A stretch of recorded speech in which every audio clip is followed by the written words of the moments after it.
Chers empuisettes, chers empuisés, pour ces vœux 2021, j'ai souhaité m'adresser à vous en innovant à travers cette vidéo, pour évoquer cette année 2020 et nous projeter vers l'avenir. L'année dernière a été marquée par l'arrivée du virus dans nos vies et notre quotidien en a été bouleversé. Je tiens avant tout autre propos à adresser une pensée particulière à toutes celles et ceux qui ont été touchés directement ou indirectement par la Covid.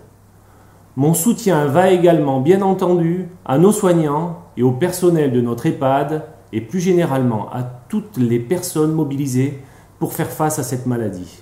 Le 15 mars dernier, vous m'avez accordé votre confiance lors des élections municipales. Mon mandat a commencé avec le confinement et l'obligation de rester chez soi pour éviter toute contamination. Cette période a été très difficile pour chacun d'entre nous. Certaines personnes se sont retrouvées seules, loin des leurs, loin de leur travail, loin de toute activité. Les personnes âgées ont particulièrement souffert de ce confinement. Il n'a pas été facile pour elles de se couper de leurs proches et des visites qui ponctuent leur quotidien, et certaines ont été totalement désorientées. Le conseil municipal a tenté de briser cet isolement par le téléphone ou les visites à domicile. Je tiens à souligner le travail exemplaire des équipes de notre CCAS qui ont été très présentes auprès de nos administrés. Nous avons dû également mettre en place toutes les mesures sanitaires pour que les écoles puissent accueillir les élèves en respectant les consignes données par le gouvernement. Grâce à la parfaite collaboration avec les équipes pédagogiques, nous avons relevé ce challenge et les élèves ont pu retourner en classe dans les meilleures conditions de sécurité sanitaire. Nous savons combien le port du masque, les distances à respecter et les changements de rythme scolaire ont été difficiles à suivre pour les enfants, les parents, ainsi que pour les enseignants. Je remercie ici tout le personnel enseignant, les agents de la commune, ATSEM, les agents d'entretien et le personnel de la cantine pour leur constante mobilisation et leurs efforts permanents d'adaptation. Les conséquences sur les activités sont parfois terribles et je souhaite apporter tout mon soutien aux entreprises, aux artisans, aux vignerons, aux agriculteurs et aux commerces qui sont touchés de plein fouet par ce changement si brusque. Certains d'entre eux ont vu leur activité stoppée net, d'autres ont pu rester ouverts et ont pendant le confinement permis à notre commune d'être un lieu de vie. La municipalité se veut être un relais pour vous donner tous les conseils et informations sur les mesures prises par le gouvernement. Mais surtout, la mairie continuera à s'engager à vos côtés pour atténuer au maximum les conséquences économiques de cette crise. Je salue la solidarité dont les habitants ont fait preuve pour soutenir l'activité de nos commerçants et vous encourage à continuer en 2021.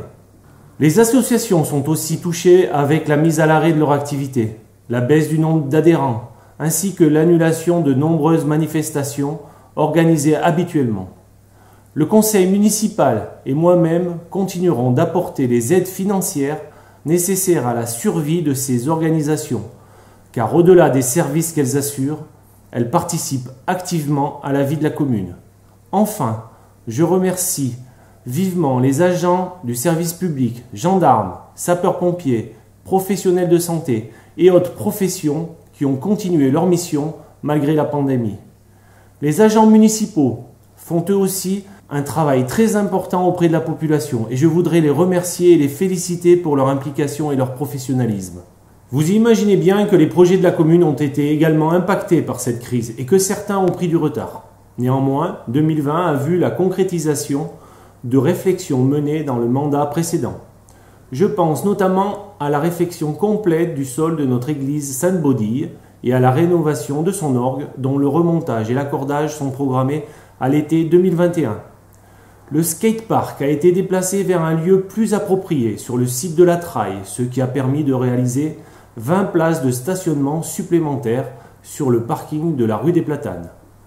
Au chapitre de la voirie, l'aménagement du chemin des Coutures a été réalisé en collaboration avec les services de Vienne-Condrieu Agglomération, en accordant une attention particulière à la sécurité des différents usagers, piétons, vélos et voitures. Le chemin des Sables, situé dans la plaine, a bénéficié d'un nouveau revêtement. Attendu depuis longtemps, notre maison médicale a été équipée de portes automatiques qui en facilitent l'accès. Notre école a également connu de nouveaux aménagements avec la création d'une rampe d'accès PMR pour la nouvelle salle de la gare ainsi qu'un aménagement paysager à l'angle du boulevard des Allées et du boulevard de la Gare.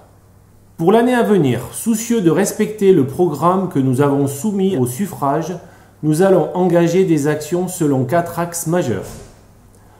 Premier axe, le dynamisme économique et le cadre de vie.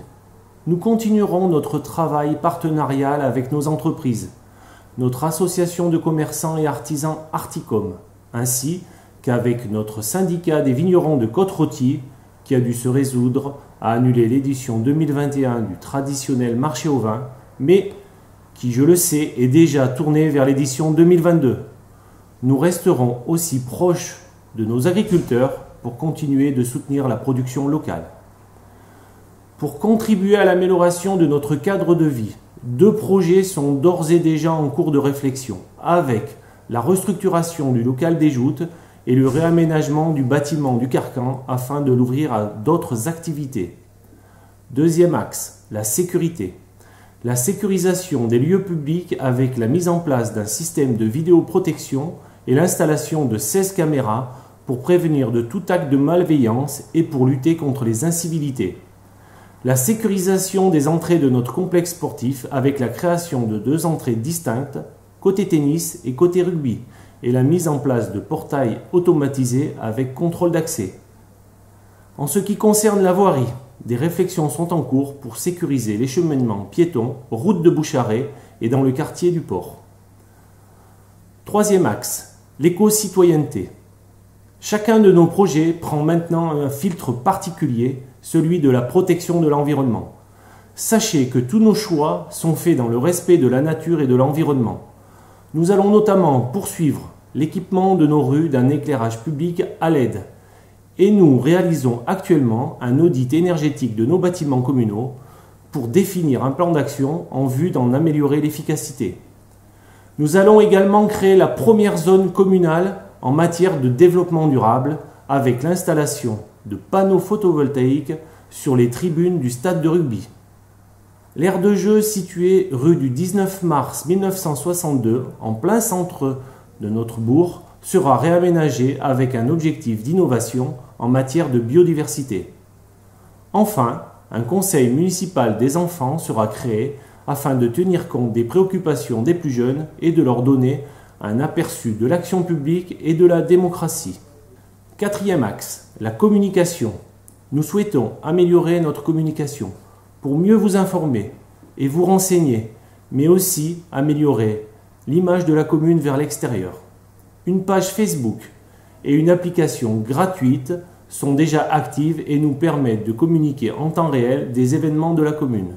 Nous allons lancer un nouveau site internet avec une nouvelle charte graphique dès le mois de janvier. Aujourd'hui encore, nous sommes pleins d'incertitudes et il est vrai que cette situation n'est pas facile à accepter. Alors, je vous demande, au nom de toute la commune, de bien respecter les gestes barrières et de bien vous protéger pour offrir un avenir à ceux que vous aimez. Je souhaite que nous soyons tous solidaires et que notre commune soit un lieu de réconfort et d'espoir pour chacun. Pour conclure, je souhaite reprendre une citation de l'écrivain et aviateur français Antoine de Saint-Exupéry, qui a écrit « Pour ce qui est de l'avenir, il ne s'agit pas de le prévoir, mais de le rendre possible. Ainsi, je vous souhaite à toutes et à tous une très belle année 2021, une bonne santé pour vous et vos proches, le retour de vos projets et un avenir heureux. Je vous remercie.